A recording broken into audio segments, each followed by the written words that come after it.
أعوذ بالله من الشيطان الرجيم. بسم الله الرحمن الرحیم۔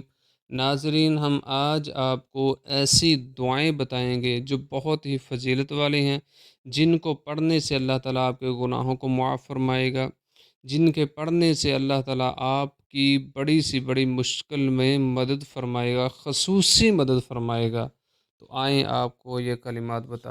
استغفر اللہ۔ نبی کریم صلی اللہ علیہ وسلم ایک دن میں 70 سے 100 مرتبہ تک استغفار کیا کرتے تھے۔ آپ 50 مرتبہ کر لیں، 70 بار کر لیں یا 100 مرتبہ کر لیں۔ لا حول ولا قوة الا باللہ۔ یہ جنت کے خزانوں میں سے ایک خزانہ ہے۔ اس کو آپ کوشش کریں کہ روزانہ 100 مرتبہ پڑھیں، اگر نہیں تو 30 مرتبہ کم از کم ضرور پڑھا کریں۔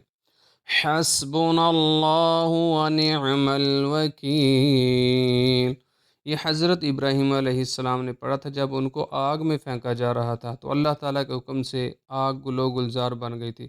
اتنا پاورفل وظیفہ ہے، یعنی بڑی سے بڑی مشکل ہو، مصیبت ہو، تو آپ یہ کلمہ کثرت کے ساتھ پڑھیں، انشاءاللہ تعالیٰ آپ کی وہ مشکل اور مصیبت ختم ہو جائے گی۔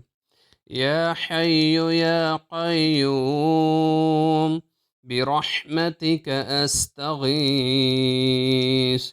20 سے 22 مرتبہ اس کلمے کو ضرور پڑھیں۔